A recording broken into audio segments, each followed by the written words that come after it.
The clinic was dead silent when a rugged, blood-soaked stranger burst through the doors, carrying his dying dog. But as the exhausted Navy SEAL collapsed beside the animal's cage, the night shift nurse noticed something impossible. The dog's weathered collar wasn't just familiar, it was a ghost from her past. The rain was coming down in sheets over San Diego, hammering the roof of the Pacific Coast 2-4-hour veterinary emergency center. At 3:15 in the morning, the waiting room was a hollow chamber of fluorescent lights and empty plastic chairs. Madeline Hayes, the lead trauma nurse on the graveyard shift, was wiping down the triage counter, her mind numb from the rhythmic drone of the HVAC unit. It had been a mercifully quiet night. Then, the automatic doors shattered the silence, sliding open with a violent mechanical hiss. A man sprinted into the lobby, his heavy combat boots squealing on the wet linoleum. He was drenched, his faded olive-drab tactical pants plastered to his legs, a plain black t-shirt clinging to a heavily muscled frame.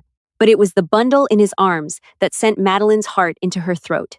Wrapped in a blood-soaked denim jacket was a massive Belgian Malinois. The animal's head hung limply over the man's thick forearm, its tongue lolling sideways, eyes rolled back into its skull. "Help me!" the man roared, his voice cracking with a terrifying mixture of authority and sheer, unadulterated panic. "Somebody, please, God, help him!" Madeline didn't hesitate. "Code Red, Trauma Room 1!" she shouted over her shoulder, slamming her palm against the emergency buzzer before vaulting over the low swinging door of the reception desk. Dr. Gregory Evans came skidding out of the break room, a stethoscope already in his hand, his eyes wide. "Put him on the gurney, right now," Madeline commanded, her professional instincts kicking into overdrive as she wheeled a stainless steel transport cart toward the stranger. The man gently lowered the massive dog onto the metal surface. As he pulled the denim jacket away, Madeline sucked in a sharp breath. The dog's abdomen was severely distended, and a jagged, gaping laceration tore across its right flank, oozing dark venous blood. The animal's breathing was shallow and rapid, a terrifying rattle that echoed in the quiet room. "Hit and run!" the man gasped, his hands trembling violently as they hovered over the dog's head, afraid to touch him, afraid to let him go. A truck ran a red light, clipped him, and kept going. "He's losing too much blood. Please, you can't let him die." "We need him in the back, sir. You have to stay here," Madeline said, grabbing the rails of the gurney. "No, I'm coming with him," the man growled, stepping forward, his broad shoulders squaring. Under the harsh lights, Madeline saw the faded ink of a Navy SEAL trident tattooed on his inner forearm. The scarred knuckles, the haunted, frantic eyes of a man who had seen the worst of the world, now completely undone by the broken animal in front of him. "Sir," Madeline said, her voice dropping to a calm, steady timbre. She met his panicked gaze directly. "If you come back there, you will be in my way. If you are in my way, he dies. Let us do our jobs." The harsh truth landed like a physical blow. The SEAL's jaw clenched tight enough to crack bone, but he stepped back, raising his blood-stained hands in surrender. "Save him," he whispered, his voice shattering. Madeline and Dr. Evans pushed through the double doors into the trauma suite. The next 2 hours were a chaotic blur of blood, sterile gauze, and the high-pitched, frantic beeping of heart monitors. The Malinois had internal hemorrhaging from a ruptured spleen and 3 cracked ribs. "Pushing 1 milligram of epinephrine," Madeline called out, her hands moving with practiced precision as she injected the medication into the IV line. The dog's heart rate was crashing, dipping into dangerously low territory. "Clamp," Dr. Evans demanded, his hands buried deep in the dog's abdominal cavity. "He's fading, Madeline. The spleen is completely pulverized." "Come on, buddy. Stay with us," Madeline muttered, watching the monitor as she adjusted the oxygen flow. She wiped a line of sweat from her own forehead. She had seen countless dogs on this table, but there was a fierce, undeniable gravity to this one. The animal had a scarred muzzle and missing tips on its ears. A working dog, a fighter. "Don't you quit on him," she whispered to the unconscious animal. "He needs you." Slowly, agonizingly, the monitor's frantic alarm gave way to a steady, rhythmic beep. Dr. Evans successfully clamped the bleeder and removed the remnants of the ruptured spleen. They spent another hour stitching the torn muscle and skin along the flank. By the time they finally turned off the overhead surgical lights, the sun was just beginning to turn the San Diego sky a bruised, stormy purple. Madeline stripped off her bloodied surgical gown and gloves, her muscles aching with exhaustion. The dog whose intake chart she had hastily labeled John Doe Malinois was stable, but heavily sedated and critical. She walked back out to the waiting room. The stranger was sitting on the floor in the corner, his back pressed against the wall, his knees drawn up to his chest. He was staring blankly at a spot on the tiles, the blood on his hands now dried into a dark, rusty crust. "Sir?" Madeline said softly. His head snapped up, his eyes wide and terrified. "Is he?" "He's alive," Madeline said, offering a tired, reassuring smile. "It was extremely close. He lost his spleen, and he has a few broken ribs, but he made it through the surgery. He's strong." The massive, hardened military man closed his eyes, and a solitary tear carved a path down his dust and sweat-streaked face. He let out a breath that sounded like a collapsing lung. "Can I see him?" "He's in the intensive care ward. He won't wake up for a while, but yes, you can sit with him." The ICU ward was a dimly lit, temperature-controlled room lined with heavy-duty stainless steel enclosures. The only sounds were the whirring of oxygen concentrators and the rhythmic dripping of IV fluids. Madeline led the man whose name she now knew from the intake forms was Harrison Cole into the ward.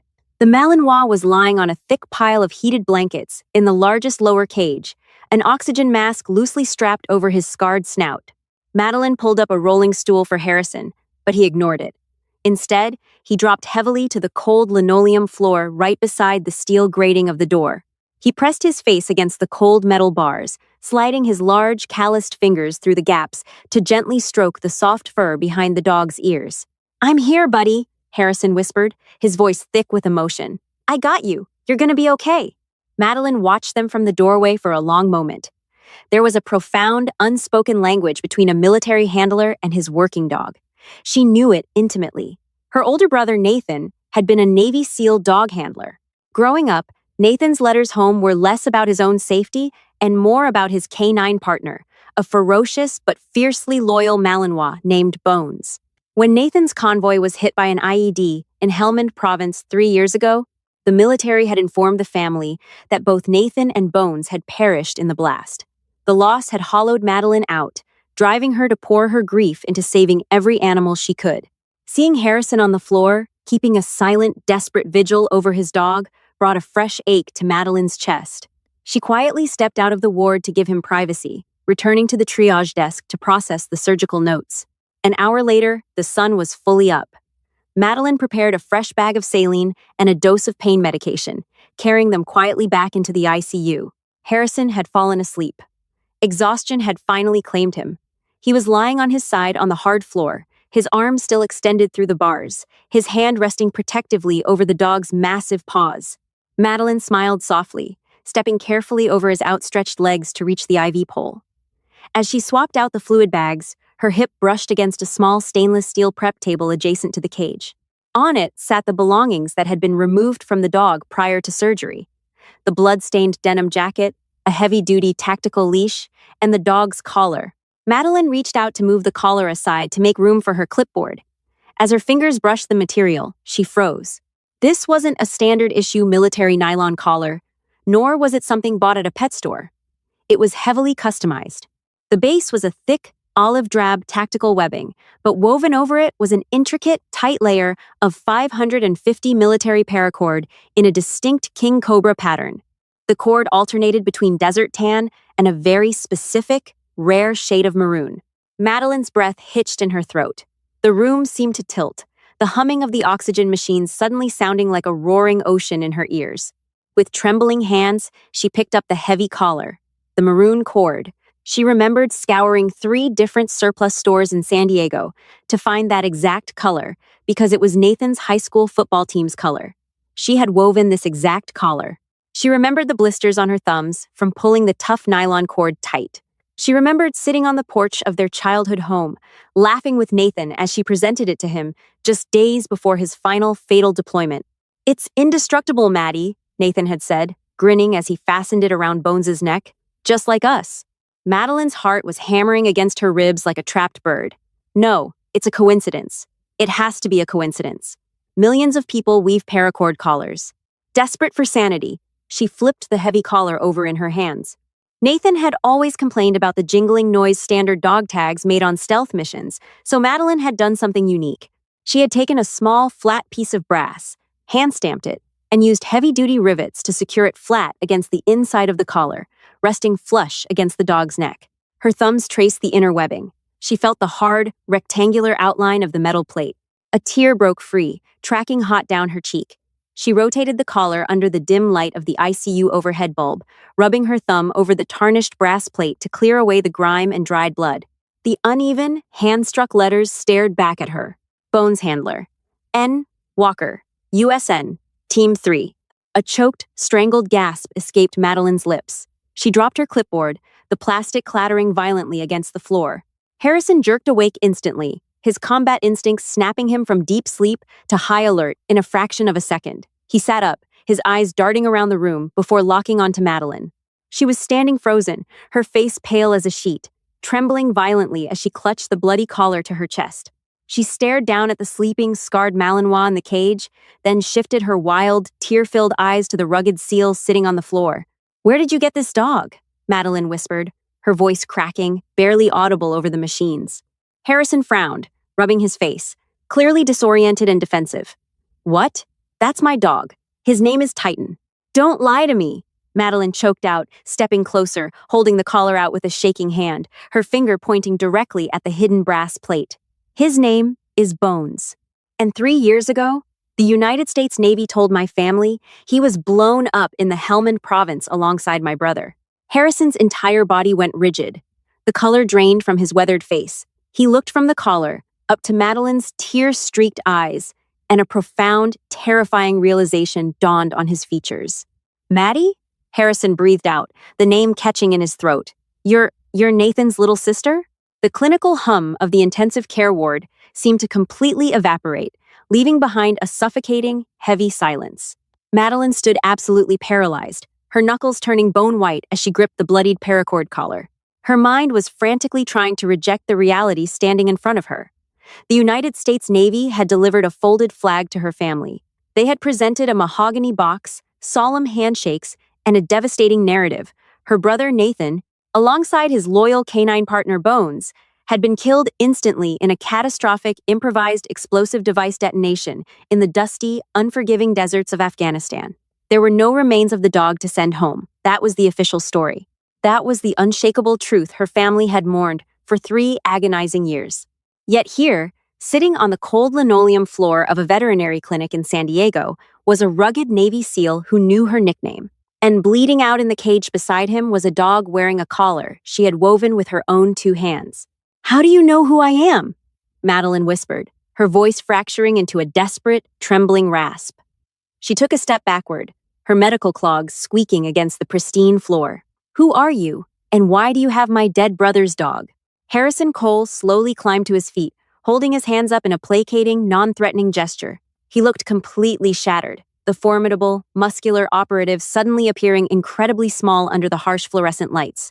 The walls he had built around his trauma were rapidly crumbling. "My name is Harrison," he said, his voice thick and gravelly, laced with an ocean of unspoken grief. "I was your brother's spotter. I was in his squad, Maddie. Team 3. We were closer than blood. I was standing less than 15 feet away from him on the day the world ended." Madeline's breath hitched violently. She reached out, gripping the stainless steel prep table to steady her shaking knees. "They told us Bones died. They told us there was nothing left." Harrison squeezed his eyes shut, and a single, heavy tear escaped, tracking through the dried blood and dirt on his cheek. "The military told you what they had to tell you. They told you the simplest version of a nightmare. But the truth is infinitely more complicated, and it's a burden I've been carrying for 3 long years."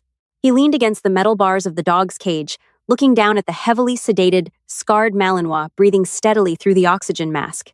"We were clearing a compound on the outskirts of Marja," Harrison began, his voice dropping into a hollow, haunting cadence as he was pulled back into the memory. "Intel said it was abandoned. It wasn't. It was a kill zone, a complex ambush.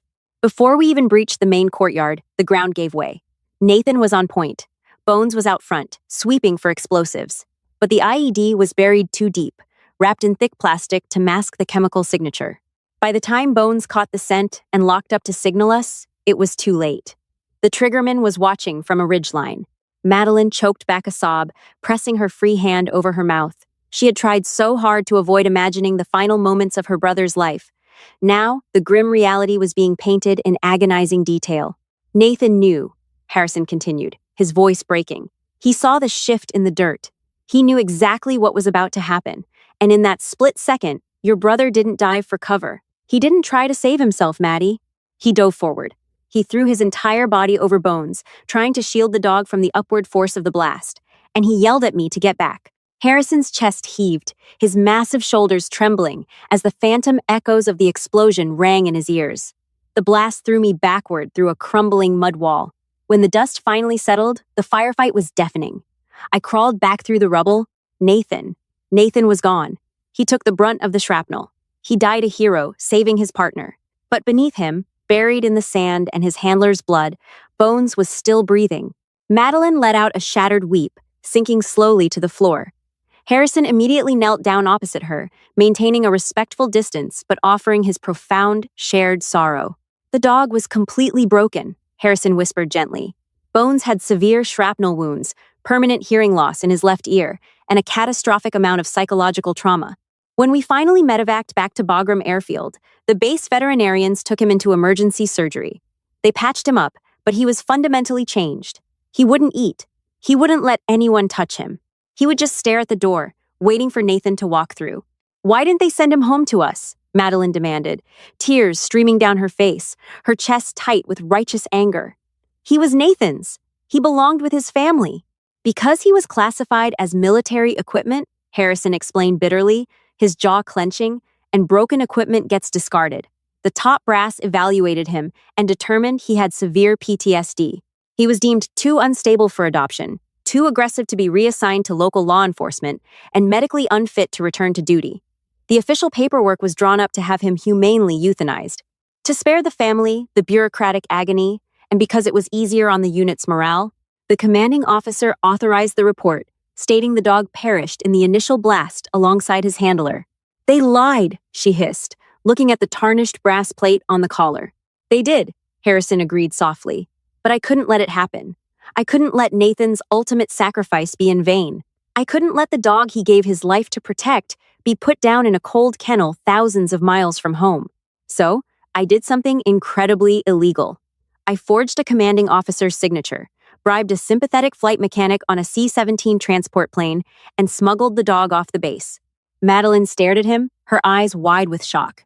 This hardened, imposing SEAL had risked a court-martial, his entire career, and a stint in Leavenworth military prison to save a broken animal.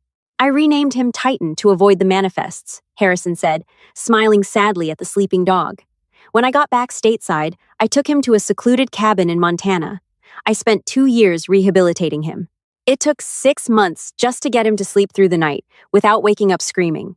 We healed each other. Maddie, he was the only piece of Nathan I had left. But I always knew he wasn't truly mine. Harrison reached into the pocket of his damp tactical pants and pulled out a battered, faded photograph. He slid it across the floor. Madeline picked it up with trembling fingers.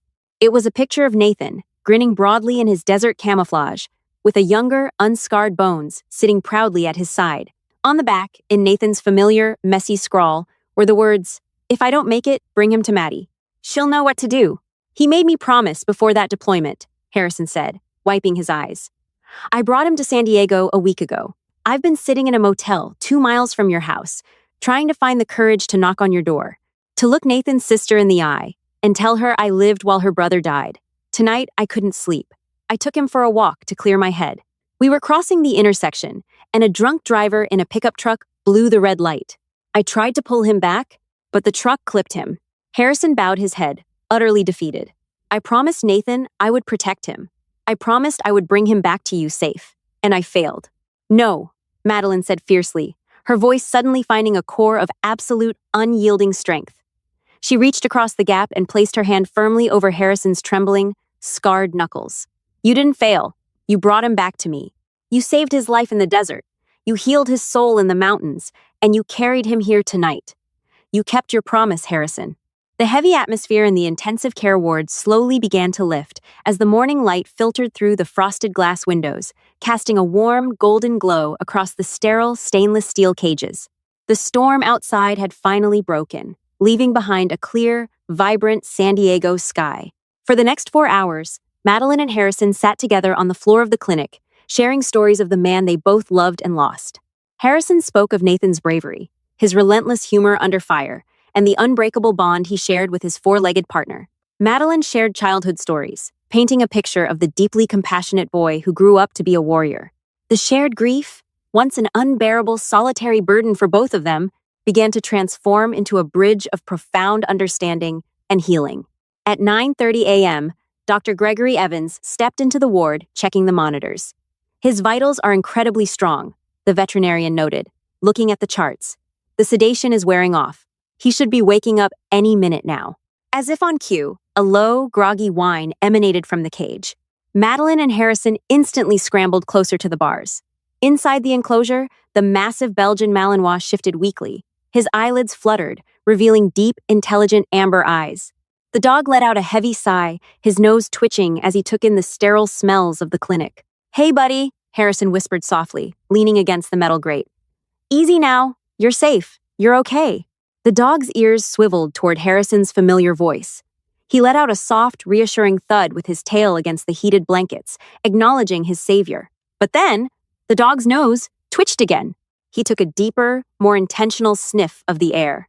Slowly, painfully, despite the heavy bandages wrapped around his midsection, the dog lifted his scarred head. His amber eyes bypassed Harrison entirely and locked onto Madeline. Time seemed to stand still in the small room. Madeline held her breath, tears instantly welling in her eyes. She slowly unlatched the heavy steel door of the cage and pulled it open, sliding her body halfway into the enclosure. She didn't speak. She simply extended her open hand, palm up, just as Nathan had taught her when they first began training dogs in their backyard all those years ago. The Malinois stared at her, his nostrils flared, taking in her scent. The smell of the clinical antiseptics faded into the background, overridden by something ancient and deeply familiar. It was a scent tied to a sunny porch, woven paracord, and the comforting, echoing laughter of his original master. It was the scent of family. A remarkable transformation washed over the animal. The guarded, military stoicism melted away.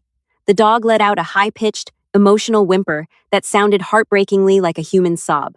Ignoring the pain in his stitched side, the Malinois dragged his heavy body forward across the blankets.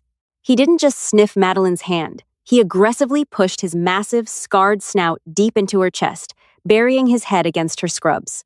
Madeline collapsed forward, wrapping her arms completely around the dog's thick neck, burying her weeping face into his fur. "I know, Bones," she cried, rocking the massive animal gently as he licked the salty tears streaming down her cheeks. "I know. You're home. You're finally home."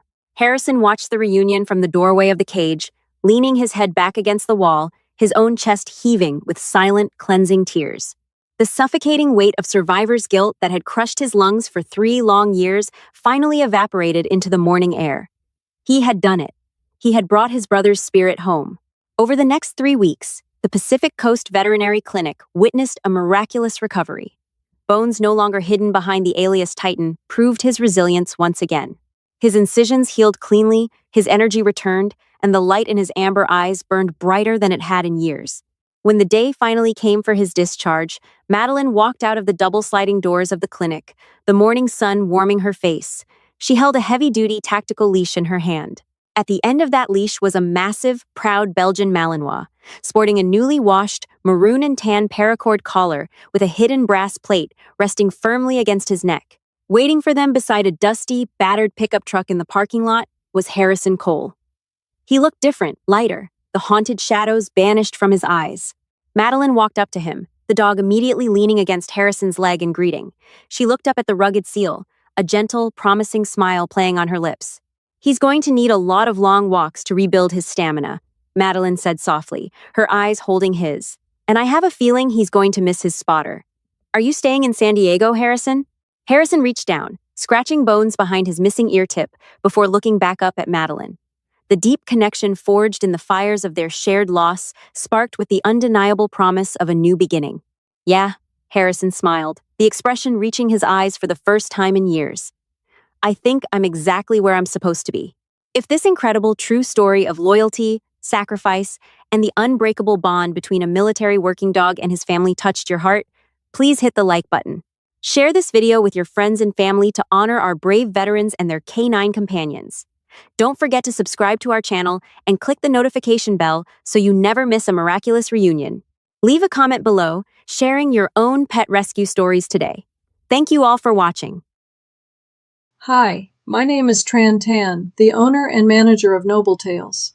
After watching the video, the nurse found a seal sleeping beside his dying dog, then she recognized the collar. I'd really like to know what you think. How did this story make you feel? For me, the strongest feeling was compassion and the quiet bond that can exist between people and the animals they love. Stories like this remind us to slow down, pay attention, and never overlook someone who may be carrying more than we realize. What moment stayed with you the longest and why? Has a simple act of kindness ever changed the way you saw someone? If this story spoke to you, I'd love to read your thoughts in the comments. And if you enjoy meaningful stories like this, feel free to like the video and subscribe for more.